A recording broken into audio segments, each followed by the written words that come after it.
Hey everybody, RPM with TornadoFrames.com. Got out in the field tonight, beautiful Sunday evening, just at dusk. This is a prototype 250mm acrobatic mini micro machine, whatever the hot new class is talking about. I wanted to come out and show the Cobra motor performance. Everybody's crying, I am too, that we can't get Sunny Sky 2204 or 2300 kVs. But what was currently available up until about a week ago, which they finally ran out also, was, let's see if I can get a clean shot of the Cobra 2204, what is it, the 16? Yeah, the 16, which is a 32, 2204 32, which is the 1960 kV motor. Really good motor. I like all the Cobra line motors.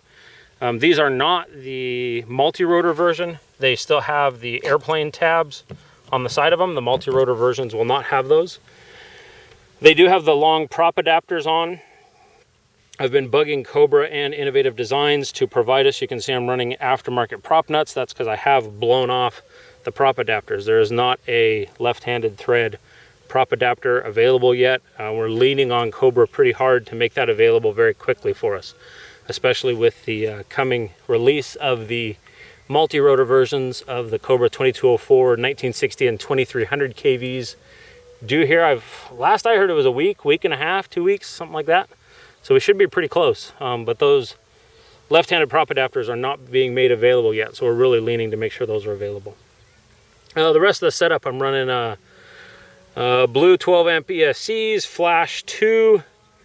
The latest, let's see, I think Simon K, these are the 2014, what is it, 316, 315, something like that. It's the, I don't think there's a newer one after this, and that has resolved the loss of sync issues.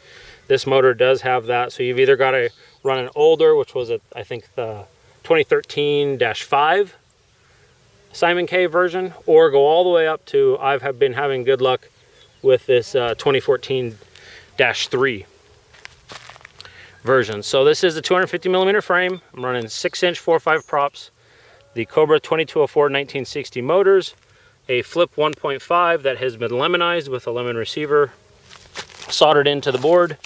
I'm running some Zippy Compact 35C 1000 3-cell packs.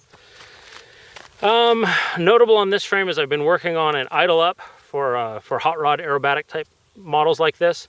And so what I've got set up is I've got motor stop defined so that when I arm, I have no motor rotation. And then before I take off, I flip throttle hold switch, whatever you want to call it. This is a throttle to throttle mix, and I've adjusted the mix percentage so I get a smooth, reliable motor start and a motor idle. So now I can bring, with this switch engaged and I have a quote flight idle, I can now bring my transmitter stick all the way down to 0 and still have flight stabilization and motor idle. So I don't get the prop stop. A lot of guys like that in the air. I'm not a big fan of it. I would rather have stabilization active so that I can kind of be tumbling through a maneuver at 0 stick, still have rudder control, because now you can't disarm the machine because you're above min throttle. And so now you still have full rudder control even down at 0 throttle. I've been really liking this. I've been doing this for about a week now, and I've been really digging that setup. So let's go ahead and arm it, get the helmet on.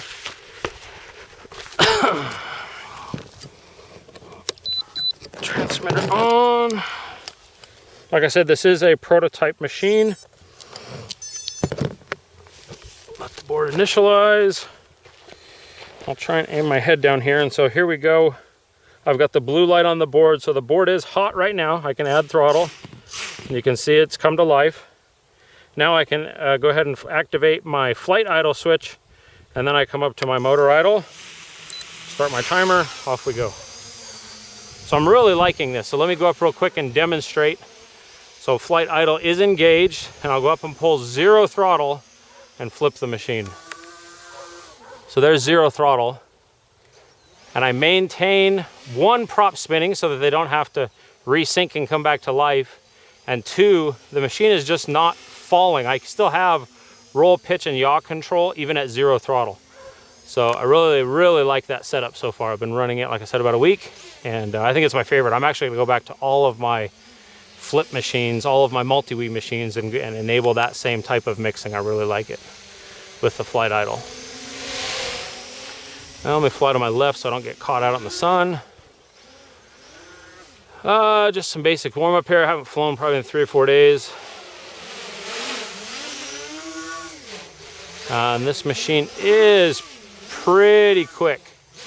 Let's go through numbers. For RC rate, I've got a 1.6. I believe it's stock Expo. PIDs I've got lowered. Pitch and yaw is all stock. On pitch and roll, I have D at 23 currently, and I at 0.023. I've been slowly raising my I back up because this thing gets really boogieing in fast forward flight. And when you release the forward stick on it, you get some pitching up. The nose will do kind of, I induce that, but it'll do that kind of thing where the nose pitches up if the I is too low in fast forward. So just some basic cruising around.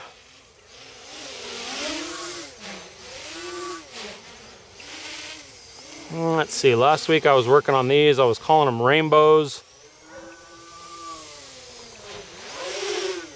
Just real nice slow roll over, and then last second catching it. Pretty fun. I think they look pretty cool.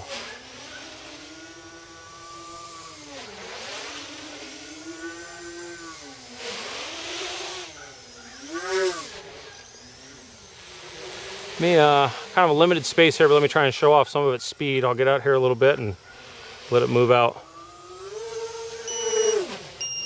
Yeah, it boogies.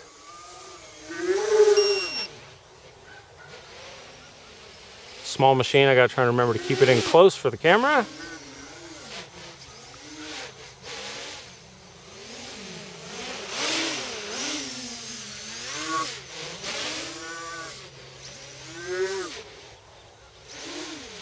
So I am running the FC645 props on the 1960 kV motors, and these are not super efficient props. They are quick, but they are definitely not efficient.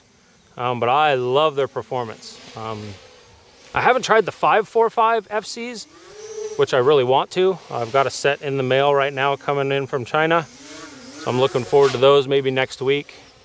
I have tried the HQ53s, the new colored line.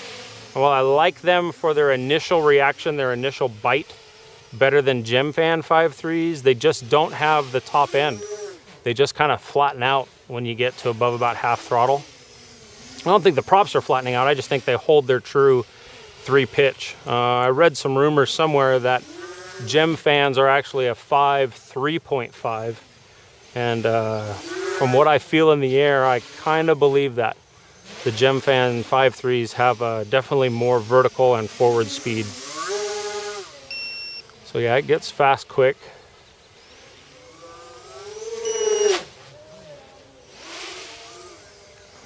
Foam machines, 250 millimeters currently. Production version will be probably 240, 245, somewhere right in there. We're trying to make, the whole frame is only held together with 4 bolts. So we've got the right side arms, I guess you'd say, is a 1-piece arc. And then the left side arm is another arc. And there's a G10 top plate. And then a G10 lower plate. And then that lower plate is actually going to be a power distribution board integrated into the frame.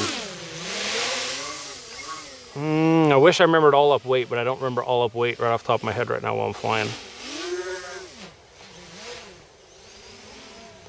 I've also commenting on the motors and the props. These 1960 kV 2204 Cobras. I've ran them up on a 300 millimeter, one of the TornadoFrames microburst, and they're pretty impressive.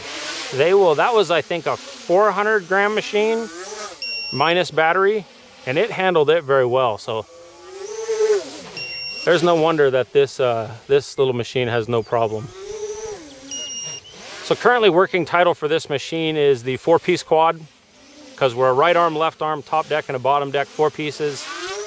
And then the optional plastic standoffs, landing gear. See if I can come in close, you can see them. They're just threaded up into the bottom of the frame, threaded into the G10.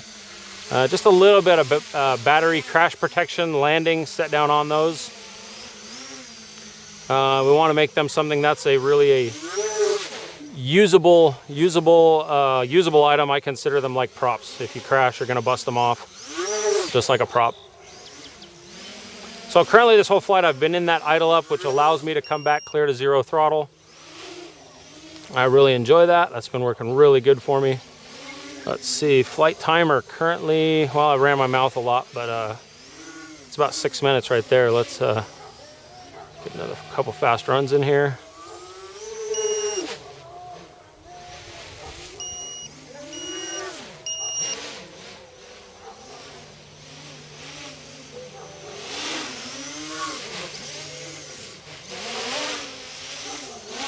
Cool thing that I've enjoyed working on this frame is that I have not had to develop any type of flight control algorithm or modify anything, because we're generally doing V-tails, non-symmetrical frames. So one of the design goals of this frame was to keep everything symmetrical, everything balanced, so that all we'd have to do is go in and do some PID adjustments for the small frame. Okay, low voltage alarm going off. So I will disable my flight idle. Now that gives me the opportunity to disarm the machine. We'll get it stable and disarm. So that was what transmitter showing 7 minutes. Let's get the battery disconnected so we're not hot. So that's the TornadoFrames. Working title is the 4-piece quad, 250. It should be a fun machine. I'm really enjoying this. It'll be a great little kind of Harbor Freight case hot rod after work, before work. Get a spare transmitter, keep it in your car, charge some batteries at work, fly before or after, and it's pretty fun. It is definitely, even on these 1960 kV Cobra motors, the quote airplane version, they are even with a gem fan 5.3s or the HQ 5.3s, it still has good performance. Not quite as much as the performance here. The other prop I've liked that's kind of a hot rod is the FC 545 3-blade. I've got the 3 blades that I've already ran through. I killed them all. I was having so much fun. That was right at the very beginning of the development of this frame. I was working on the PIDs and stuff, crashed a bunch. So like I said, I've got the 545 2 blades coming in. Should be here next week. So pretty fun little machine. Probably next 2 to 3 weeks. We're trying to time it just right with the release and the regaining of stock in the US of Sunny Skies, and also the release of the new Cobra multi-rotor version motors, so that these frames will be ready right about the time all those motors start to get in stock, and everyone can fulfill their backlog and their need for a mini machine. And this one here, the TornadoFrames 4-piece quad little hot rod acro machine. Thanks for watching. Take it easy.